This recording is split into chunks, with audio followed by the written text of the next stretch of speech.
Bismillahirrahmanirrahim. In the name of Allah, the most gracious and merciful, about today my lecture upon congruent and similarity.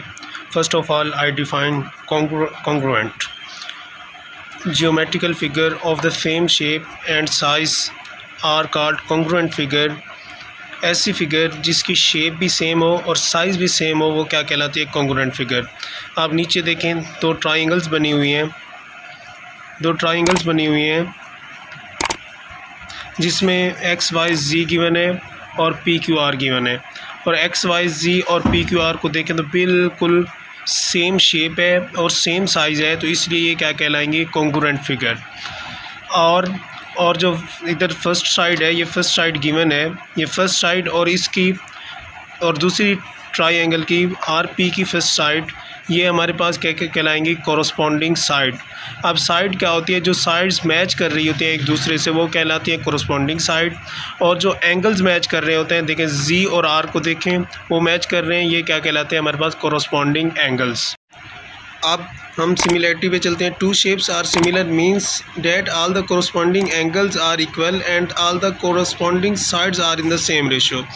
तो देखें जी, नीचे देखें W x Y जी की बने, W को देखें और एक्स को देखें और वाई को देखें, शेप तो सेम है सबकी लेकिन साइज़ सबका सेम नहीं है, तो ये सिमिलर तो है लेकिन कॉन्ग्रुएंट नहीं है। On the other hand congruent जो फिगर्स थी हमारे पास, उनका शेप भी सेम थी और साइज़ भी बिल्कुल सेम था। अगर एग्जैक्टली सेम होगी कोई चीज़ तो हमारे पास कॉन्ग्रुएंट कहलाएगी, अगर शेप तो सेम होगी बट साइज़ सेम नहीं होगा तो वो क्या? सिमिलर तो कहलाएंगी बट कॉन्ग्रुएंट नहीं कहलाएंगी। अब हम कॉन्ग्रुएंट और सिमिलैरिटी से रिलेटेड एक क्वेश्चन सॉल्व करते हैं जिससे आपके तमाम कॉन्सेप्ट्स क्लियर हो जाएंगे। अब क्वेश्चन है find unknown sides and angles.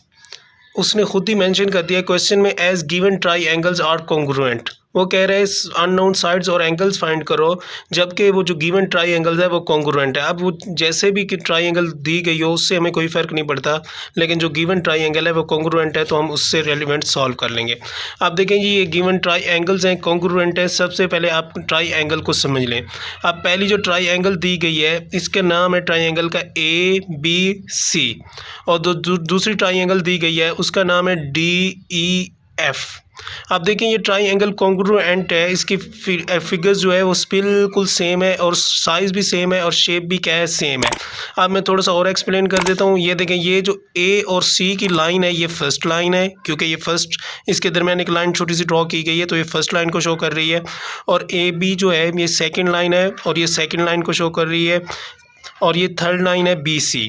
और इसकी कोरस्पॉन्डिंग साइड कौन सी है? आप देखें ए सी की जो कोरस्पॉन्डिंग साइड है ये फर्स्ट है, तो इधर फर्स्ट ढूंढें। फर्स्ट जो है ई डी नज़र आ रही है, ये 20 वाली, ये हमारे पास क्या कहलाएगी? कोरस्पॉन्डिंग साइड ऑफ ए सी। और ये सेकंड साइड है ए बी और उसकी सेकंड साइड क्या कहला रही है? क्या नज़र आ रही है? E D. तो ये दोनों क्या कहलाएंगी? Corresponding side. तो हम सॉल्व करते हैं। सॉल्व के लिए हम क्या करेंगे? जो अननोन होता है वो फाइंड करना होता है। अब अननोन देखें, इस ट्राइंगल में एक्स वाई जी दिए गए हैं साइड के हिसाब से, तो हम दूसरी ट्राइंगल के कोरस्पॉन्डिंग के कॉन्सेप्ट से हम इसे फाइंड कर लेते हैं। आप देखें जी, सोल्यूशन करते हैं हम इसका। जैसे कि उसने खुद ही बता दिया है, as the given triangles are congruent, तो हमने फर्स्ट लाइन यही बता देनी है कि उसने खुद ही जैसे बताया हुआ, तो as given triangles are congruent. अब मैंने triangle A B C और triangle D E F, तो ये दोनों क्या है? कॉन्ग्रुएंट आ गया जी। अब उसके हम साइड्स लेते हैं। First of all first side लेते हैं। फर्स्ट साइड कौन सी है? फर्स्ट साइड ए सी, और इधर दूसरी फर्स्ट साइड क्या है? E D. A C measurement A C is equal to measurement E D, ये आ गया।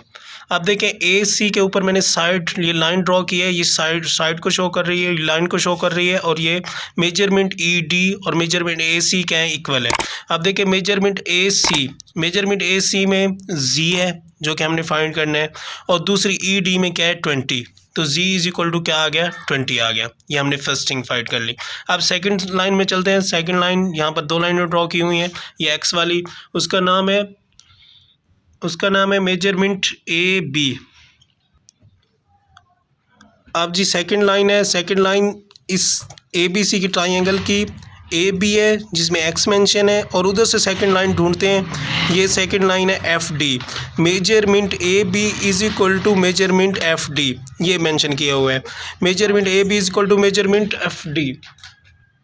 अब गौर फरमाएं जी, मेजरमेंट ए बी हमारे पास क्या है एक्स, और उधर से मेजरमेंट एफ डी हमारे पास क्या है 6, तो x इज इक्वल टू क्या आ गया 6। हमने दूसरी साइड फाइंड कर ली। अब थर्ड साइड पे चलते हैं, थर्ड लाइन की तरफ। ये थर्ड लाइन है जी, थर्ड लाइन क्या है, measurement B C is equal to measurement E F, तो ये हमारे पास थर्ड लाइन आ गई, यही मेंशन कर दिया। Measurement B C is equal to measurement E F. Measurement B C हमारे पास y था और उधर क्या था, E F is equal to 3 था, तो y इज इक्वल टू 3 आ गया। हमने 3 साइड फाइंड कर ली, किसी भी ट्राइंगल की 3 साइड्स होती हैं, हमने 3 साइड फाइंड कर ली। अब क्या फाइंड करने एंगल्स। एंगल क्या होता है, two rays with the common starting point form an angle. किसी एक पॉइंट से अगर 2 लाइनें निकलनी है, जैसे ये पॉइंट है ए वाला, इधर से 2 लाइनें निकल रही हैं, तो ये क्या बना रही हूँ एंगल, क्या बना रही होंगी एंगल। इस तरह बी से भी 2 लाइंस निकल रही हैं एक कॉमन पॉइंट से, तो ये भी एंगल बन रहा है।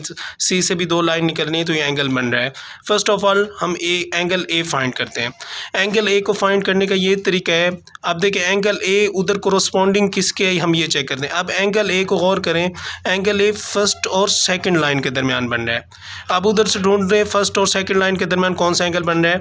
इधर देखिए फर्स्ट और सेकंड के दरमियान एंगल डी बन रहा है, तो देखिए measurement angle A is equal to measurement angle D. अब देखिए मेजरमेंट एंगल ए जो था वो 6 था, ए की जगह पर 6 आ गया, और इस तरह हमने मेजरमेंट एंगल डी फाइंड कर लिया जो कि 6 आ गया। अब इस तरह दूसरे एंगल की चलते हैं, मेजरमेंट एंगल बी। अब देखें एंगल बी थर्ड और सेकंड के दरमियान बन रहा है, इधर थर्ड और सेकंड के दरमियान क्या बन रहा है एफ, तो measurement angle B is equal to measurement angle F, ये आ गया। तो हमारे पास बी की वैल्यू हमें पता नहीं थी, वो एज इट इज़ आ गया, और एफ़ की वैल्यू पता है 9 डिग्री, तो वो डिग्री में आ गया 9 डिग्री। इस तरह मेजरमेंट एंगल सी अब फाइंड करते हैं। मेजरमेंट एंगल सी ये थर्ड और फर्स्ट के दरमियान है, थर्ड और फर्स्ट के दरमियान क्या बन रहा है, मेजरमेंट एंगल ई, दोनों इक्वल आ गए। Measurement angle C is equal to 2 degree.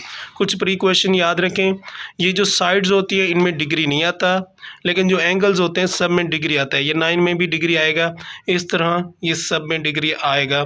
ये चीज़ें गौर से समझनी है, आपके सब क्वेश्चन इसी एक क्वेश्चन की हेल्प से हो जाएंगे। मैंने पूरी एक्सरसाइज का खुलासा जिसे कह सकते हैं, पूरी एक्सरसाइज में जैसे क्वेश्चन यूज़ हो रहे थे मैंने सबको मिलाकर एक क्वेश्चन बना के आप लोगों को समझा दिए।